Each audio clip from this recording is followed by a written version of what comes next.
Today, we're going to unpack the epic three-decade story of modern globalization. I mean, it's a heck of a story. It's got everything. An explosive beginning right after the Cold War, a painful reckoning, and now a total reinvention of the world economy. So where do we even begin? You know, when you hear this quote, it sounds like it could have been written yesterday, right? It's basically a description of an Amazon Prime paradise. But the crazy part is, the famous economist John Maynard Keynes was writing about the world way back in 1914. He was describing a previous golden age of global connection, an age that, well, ended abruptly and very, very violently. That's a powerful idea to keep in the back of your mind as we go through this. Okay, so let's set the scene. It's the 1990s. The Berlin Wall is rubble, and this incredible wave of optimism is just washing over the entire globe. This was the birth of modern globalization, a time of just explosive growth and this powerful belief that the whole world was becoming one giant, integrated marketplace. To really get a feel for the sheer speed of this change, just look at this number. Back in the late 1980s, this was how much currency was traded every single day, $190 billion. Now that sounds like a huge number, for sure, but trust me, it was just the warm-up act. Because by 1995, just a few years later, that daily number had absolutely skyrocketed to $1.2 trillion. Yeah, trillion with a T. Money was just flying across borders at a speed nobody had ever seen before. It really felt like there were no limits to this new, connected world. So you have to ask, what was the big idea driving all this? Well, the intellectual engine behind it all was this deceptively simple theory from way back in the 19th century called comparative advantage.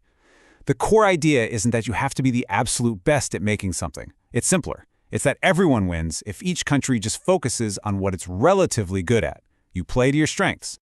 Okay, so let's make this super clear. Check out this table. You've got West and East. Now, West is actually better at making both computers and bicycles. So you might think, well, West should just do everything, right? But look closer. West's real superpower is making computers. East, on the other hand, is relatively better at making bicycles. So if West goes all in on computers and East focuses on bikes, and then they trade, the total amount of everything goes up. The pie gets bigger for everyone. That was the promise. Trade wasn't a zero-sum game. But, okay, let's pump the brakes for a second. Here's a little reality check. Even back then, at the absolute peak of all this optimism, the idea of a perfectly flat world wasn't quite true. Turns out most investment was still being financed at home. Money wasn't flowing quite as freely as you'd think from the headlines. It was a little hint that maybe the foundations of this new world weren't as solid as they looked. And those little cracks, well, they were about to turn into massive fault lines. This brings us to Act 2, the reckoning. That early, dizzying optimism was about to run headfirst into a series of brutal shocks, and the whole idea of globalization came under serious attack. You can almost pinpoint the moment the mood started to shift. It was 2006, with the collapse of these huge global trade talks. It was a big deal because for the first time in decades, the political will to just keep pushing for more free trade, it just evaporated. The global consensus was breaking apart. And after that, it felt like the hits just kept on coming. The 2008 financial crisis was a massive body blow. It completely shattered people's faith in that interconnected financial system that had powered the whole boom. And by 2019, all these events gave rise to a new and kind of scary word, deglobalization. And deglobalization is pretty much exactly what it sounds like. For the first time in modern memory, all the things we used to measure globalization, trade, investment, capital flows, they were all going in reverse. Everything that had been going up, up, up was suddenly going down. The world was starting to pull apart. And of course, these economic problems didn't just stay on spreadsheets. They fueled a powerful political backlash. People who felt totally left behind by all these rapid changes started to get very, very loud. And this wasn't just happening in one or two countries. This anger was global. And this is where that parallel from the very beginning becomes really chilling. Remember that vibrant, super-connected world from 1914 that Keynes was talking about? Well, all this talk of deglobalization brought that memory rushing right back. That world, It ended in war. The first great age of globalization didn't just fade away. It was destroyed. And all of a sudden, the idea that our own era of connection could go into a dangerous reverse, well, that started to seem terrifyingly real. And listen, this backlash wasn't just a Western story, not by a long shot. This quote from an unemployed worker in China just shows that the same fears were being felt all over the planet. This is a guy who helped power China's incredible rise, but then as jobs started moving on to even cheaper countries, he got left behind. That anxiety was a truly global thing. So where does all that leave us? Well, it brings us to Act 3, to the new reality that we are living in right now. See, globalization didn't die. It just transformed. It became something slower, more cautious, and way more complicated. Welcome to the age of slowbalization. So what on earth is slowbalization?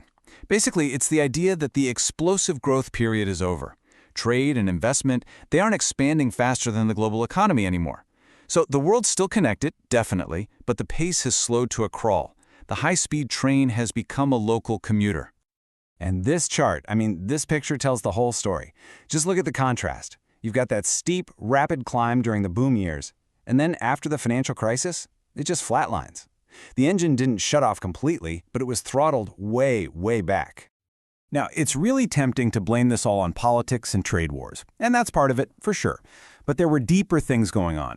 The easy wins, like making shipping cheaper, were mostly gone. And big companies started realizing, hey, maybe having our supply chain stretched all the way across the planet has some hidden risks. On top of that, China started making more of its own stuff instead of just assembling parts from other places. And if all that wasn't enough, another layer got added to this, and it's a really big one. The global economy started to fracture along geopolitical lines. We're moving away from that idea of one single system and towards a world of competing economic teams. These numbers just show you how huge this shift has been. At the end of the Cold War, the world's non-democratic nations were a pretty small slice of the global economy. Today, their share of global GDP has more than doubled. Their share of the world's biggest companies has jumped from just 3% to 30%. This isn't a small adjustment, it's a fundamental rebalancing of global power. And this visual just hammers the point home. The autocratic world now makes up over a third of the entire global economy. The West is no longer the only game in town, not even close. We are living in a bipolar economic world, and that's a reality that would have been totally unthinkable back in the 90s. So this is where our story leaves us for now. I think what it shows is that globalization was never some unstoppable force of nature. It was always a man-made system, a fragile one that's constantly being reshaped.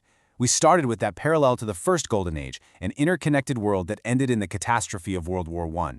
And today, we find ourselves in another era where the global system is fracturing into rival camps. It leaves us with a really unsettling question. As our world divides again, can we avoid repeating the mistakes of the past? Will this time be any different?